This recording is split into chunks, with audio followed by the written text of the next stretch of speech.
So folks, welcome back to the Jordan 411 Sports Show. And actually today, the show has been in the works for 3 years now.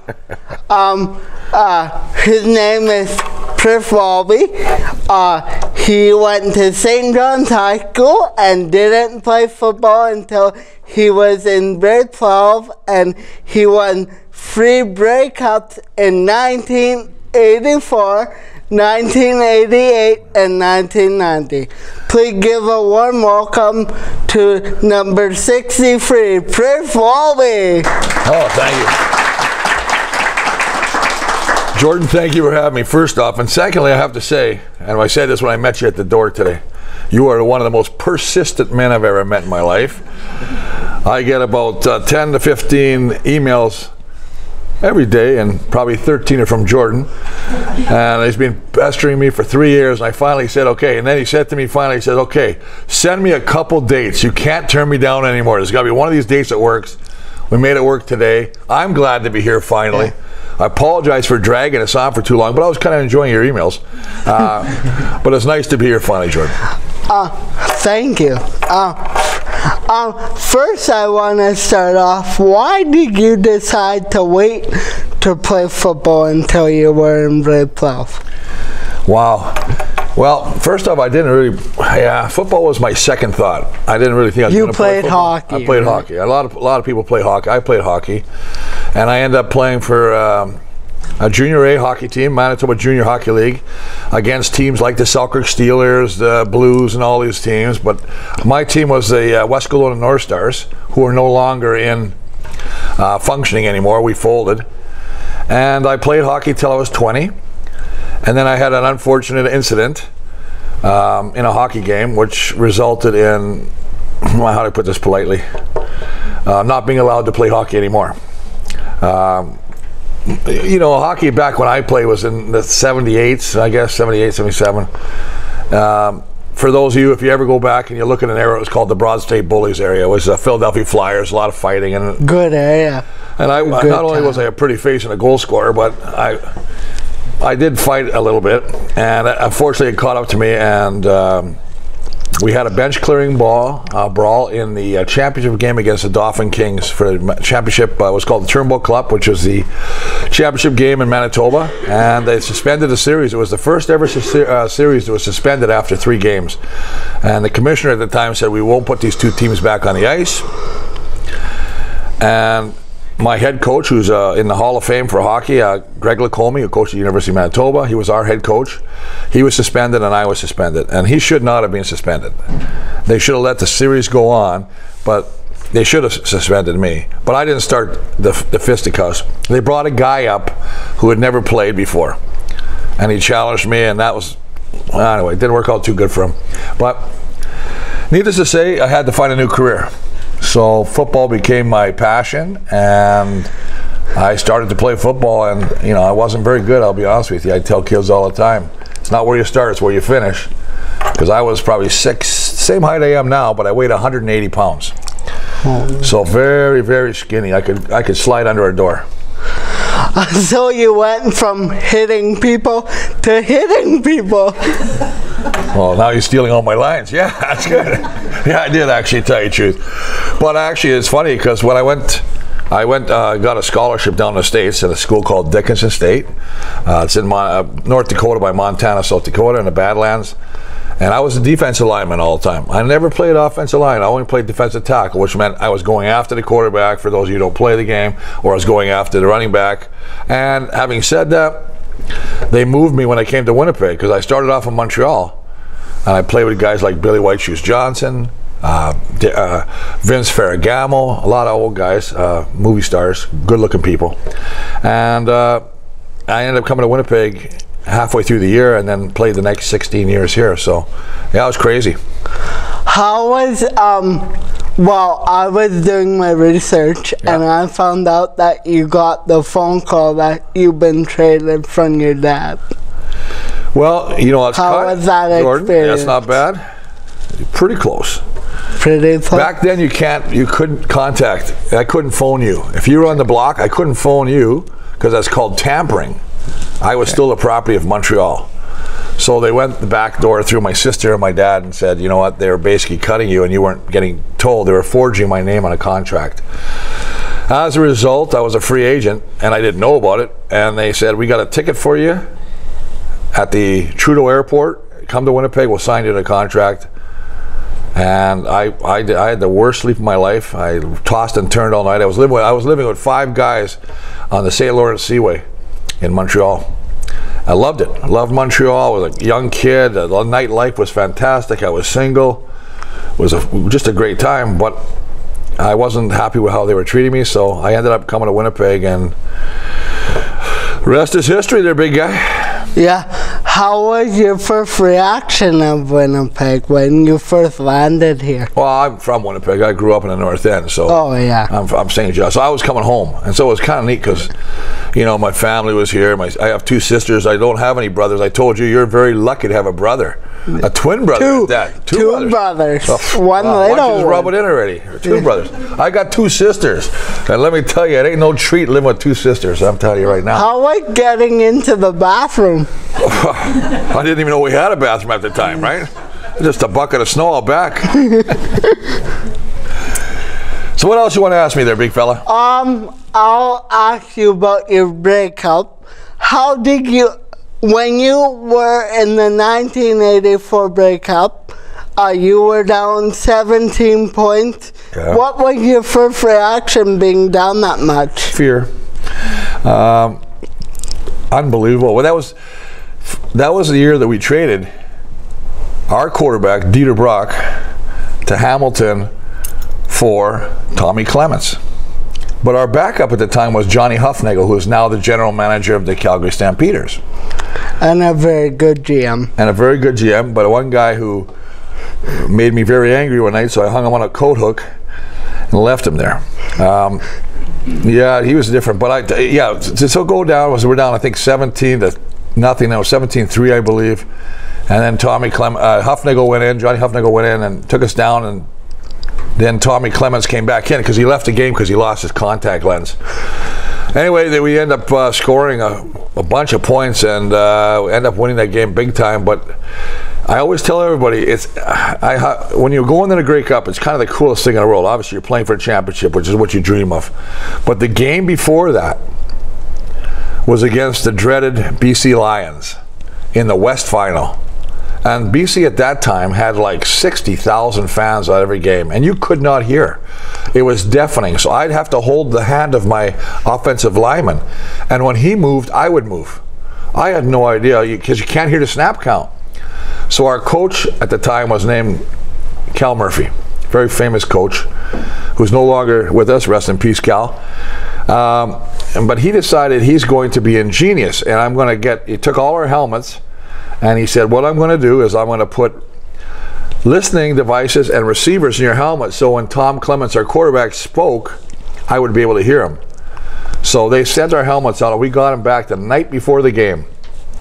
Well, as it turned out, does anybody ever watch the Flintstones? Remember the old cartoon, the Flintstones? Do you remember Kazoo?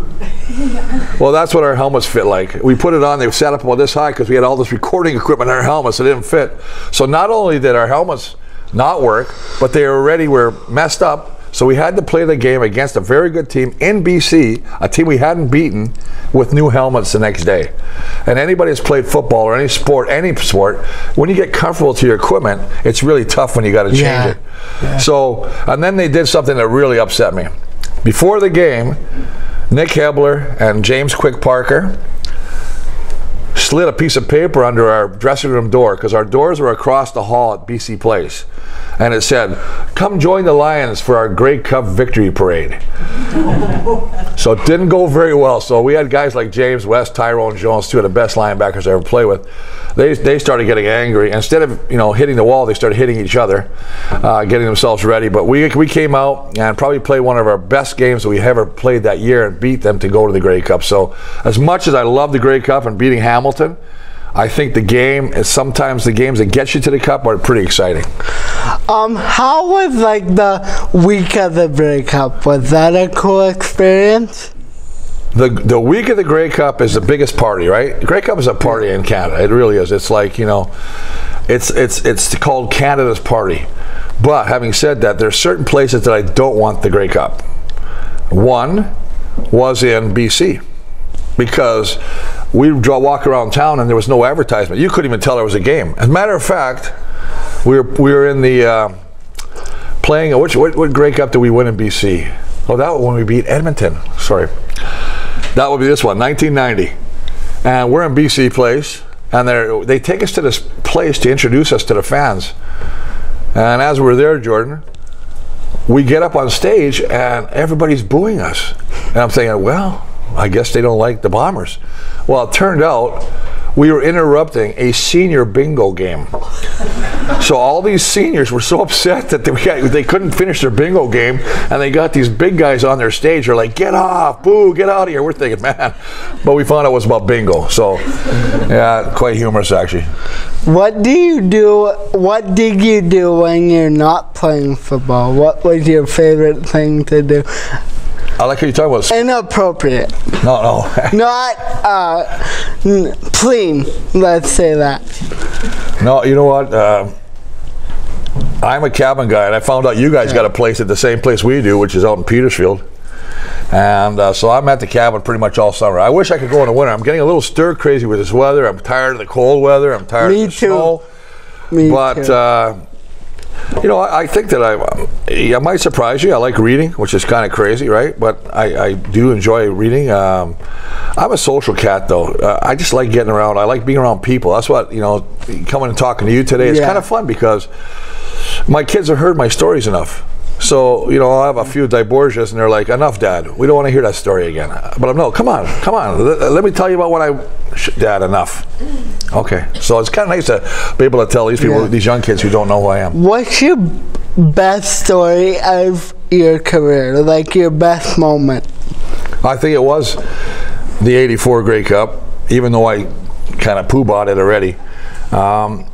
When we came back, I think the weirdest thing was, if you watch that game, and that's funny because I've never watched the Cups. I've never watched that game since. Oh, really? None of my games. I've never watched them because it bothers me to see it. Because I'm critical, and I'll see, oh, that was a horrible play by you, man. What were you doing there? So I kind of just enjoy the moment, but I think it was like fourth quarter, and it was a soft snow coming down. And I remember thinking I was like in a snow globe. You know those snow globes you shake? Yeah. It just felt magical. And we had a pretty good lead at the time, and I thought, we are going to win this game. We're going to win a cup. This is the first Grey Cup Winnipeg had won in 20-something years. So it was really special. It was just, and you know, all those guys I still see. Like, we keep in contact. Unfortunately, we've lost a number of them. But having said that, the guys that are still around, it's nice to get together with them and just share some memories. How was Dieter as a quarterback? Dieter Brock was our first quarterback player. He's the strongest guy I've ever met as quarterback.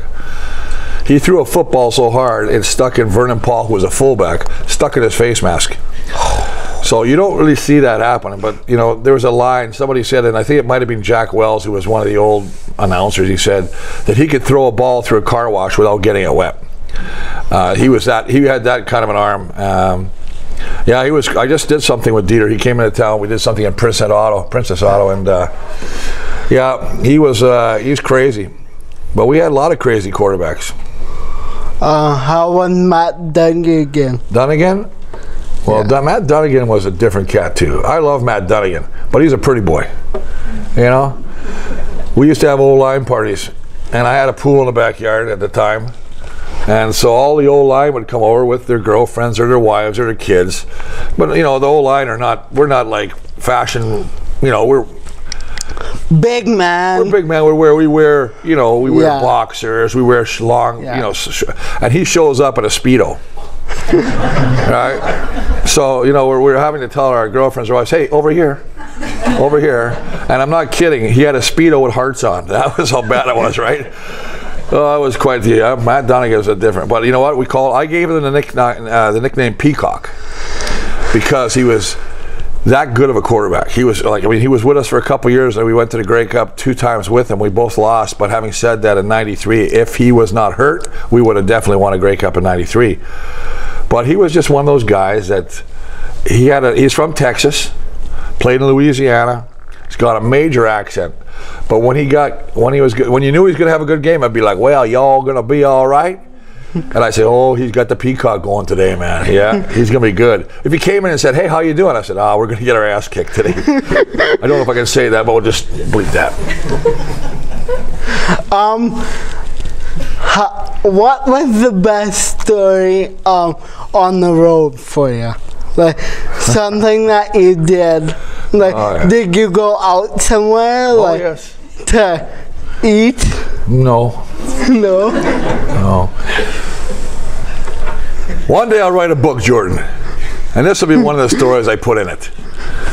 We used to have training camp in Brandon, Manitoba, and there's 4 players that hung always together. Miles Gorell, who's another big cat, right? He was bigger than me. He was 6 at the time. I think he's 6'8". I'm 6'7". He was 6'8". Stan Mikowas, who I mentioned before, David Black, and myself.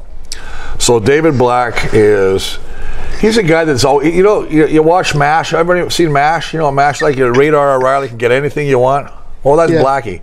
Black could get cold beverages, put it that way. So he had to deal with one of the breweries, and so we rented a van, and we were veterans now, so we're not going to go to training camp in the team bus. We're too good for that. Yeah. We're in our own little van with a nice cooler full of beverages. Yeah. Well, Blackie also has a radar detector, and he says, I'm going to get us there way before the team bus. So, okay, we put the radar detector, and anybody's ever gone to Brandon, you start getting these hills. Yeah. And we come over to one hill, and all of a sudden the radar detector goes, bzoop. Oh, no. Yes. There she is. This female RCMP officer pulls us over. So Blackie's like, Walby, take the radar detector, put it in your pants. I'm not putting the radar detector in my pants. Well, he says, hide it. So, of course, not being the smartest cat, I put it in the glove box, right? So, but anyway, she opens the sliding door and she goes, what's going on here? And we were like, what do you mean? She goes, it smells like beverages. And I said, yeah. She goes, what's with all the beverage cans? And I don't know who, I think it was Miles, said, oh, we collect cans. So she goes, well, if you like to collect them, then you won't mind pouring them out. So we're on the side of the #1 highway, pouring all our beverages out as the team bus comes by. And all I see is Cal Murphy through the window going. And needless to say, we all got fined. Yeah, it was. We were making a lot of money back then, but he was not happy with us. I'll tell you that right now. You know, we're a community-owned team, and there's, but that was one of our. Oh yeah, we tell that story. How was Cal Murphy as a coach? He was tough. Cal Murphy was probably the toughest coach. You actually loved him and you hated him at the same time. He could be the most generous guy in the world until you had to get a new contract. And he also could be one of the toughest guys. He believed in full contact. Like practice, like football's different now. Back then it was every day you hit. Every day you were full gear. Every day you had one-on-ones, which is going against the other lineman. Every day. And if you did not have scratches on your helmet, you would stay there until you had scratches on your helmet. We actually played in the '85 West Final against BC again, and we were not that fortunate. We lost that game. And Willard Reeves was our running back, and he's a good running back. But he had been hurt, so the day before the game, we have a live scrimmage. Nobody does that. We did it. We have a live scrimmage to see if Willard's ready to play. They say, hey, Willard's ready to play. We're all beat up now. And we go to the game, and Willard gets kicked out for a fight. I could have strangled that guy, I tell you right now. So, yeah, Cal was tough. Cal was a tough cat, but you know what? He was a winner, and he knew how to bring talent in, and that's one of the nicest things about Cal. I'm very curious about this, but how is it being an athlete in Winnipeg back in those days? You know what? I think it was, you have to remember, I told you a story off air before. It's kind of cool when you're coming into Winnipeg, but at the time, this was a lot of jets still going on, right? And I mentioned to Jordan that I was in one of the local watering holes. Seems like all my stories start there. And Timo Solani was with us, and Randy Carlisle was with us, and you know, these are some icons from the hockey world. And Shane Doan, and it was Shane Doan Day yesterday in Arizona for retiring. Well, he was a rookie, and I took his hat and threw it in the bar. Well, I guess that's where I was. So yeah, to me it was special. I mean, when you get to come home and play in your home, you know, your hometown. I mean, I grew up. I went to school in St. John's High School, which is, you know, right across the water here. Yeah, it's cool. I think it was cool. Yeah. Well, you know what's funny? I started actually not in TSN radio. I actually CBC, and there's a guy that used to broadcast, and his name was Don Whitman. And 1996 was my last year I played. I played 16 years. I played till I was 40 years old, and that's a long time, and maybe too long. Now you see me walk. But you know what? Don Whitman said, "Hey, why don't you come down and we're going to do something. I'd like you to get you a chance to look at maybe being a color analyst. You know, a guy that tells you what's going on." I didn't want to. I thought I was going to go back and play a 17th year. I had my mind was made out. I was working out all the time. I said, I'm going to play. And he said, well, you know what? The window only opens one time. So come and do a little thing with me. You and me will call a game, a fake game. We'll put it on TV and you just call. And then he said, I think you should be doing this.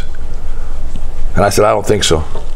And the CBC said, we'll pay you this. And I said, I don't think so. And they went, we'll pay you this. Well, you're getting close. And then they went, third time they came back and said, we'll pay you this. And I said, I'm in. And I did it for 10 years. I was very fortunate because I know a lot of people say I got a face for radio. And I ended up going to, then I went to TSN for, well, this will be my 6th year at TSN, working with the likes of guys you've interviewed, Darren Bombing and Troy Westwood. Troy the Talented Westwood. You know what his nickname is, eh? He's actually a singer. I don't know if you ever Google Troy Westwood. He's called Little Hawk. That's his. I call him, you know, Chicken Hawk. He doesn't like that. He gets very angry at me right now. But very talented young man. Very talented.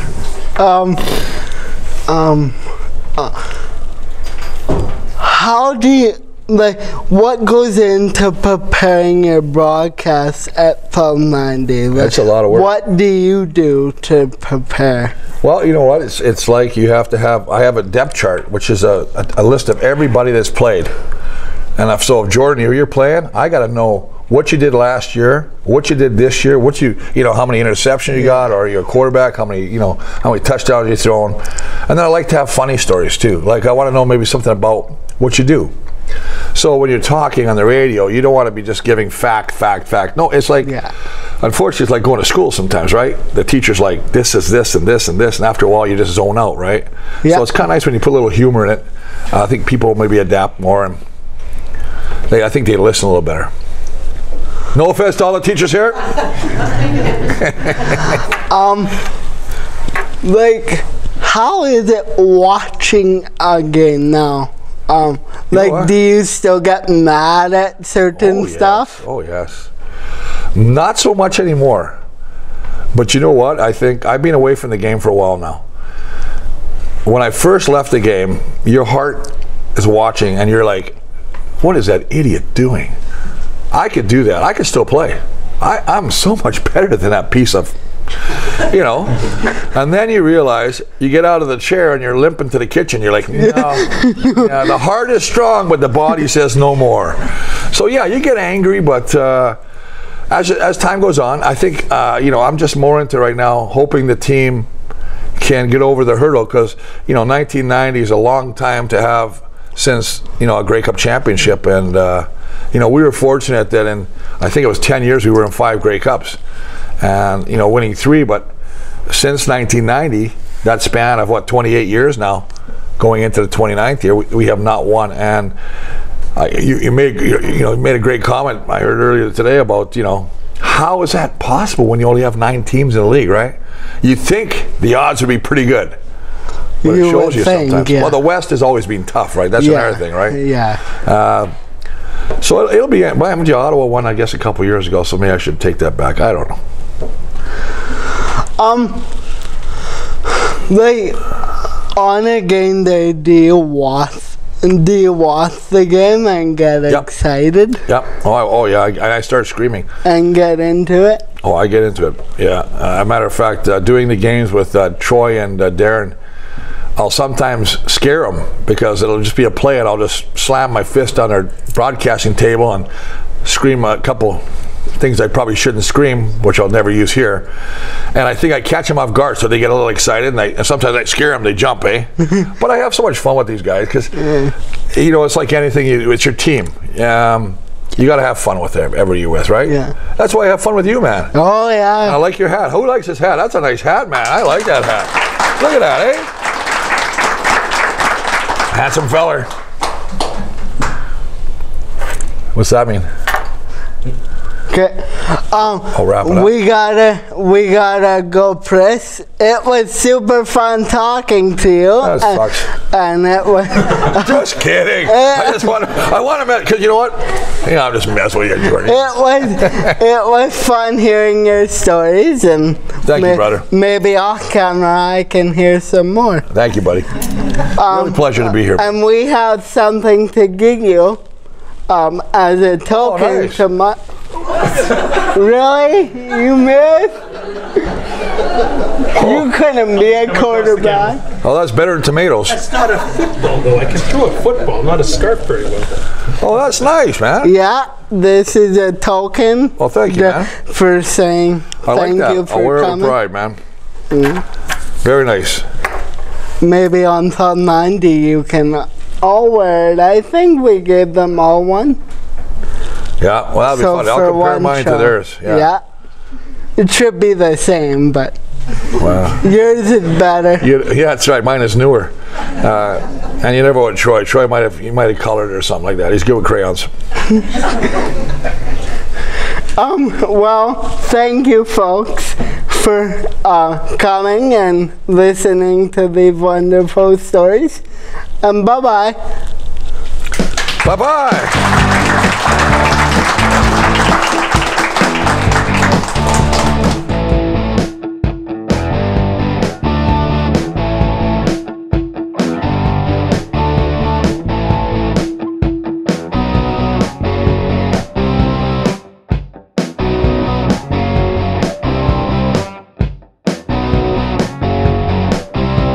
Please like and subscribe to Jordan's YouTube channel and follow him on Twitter.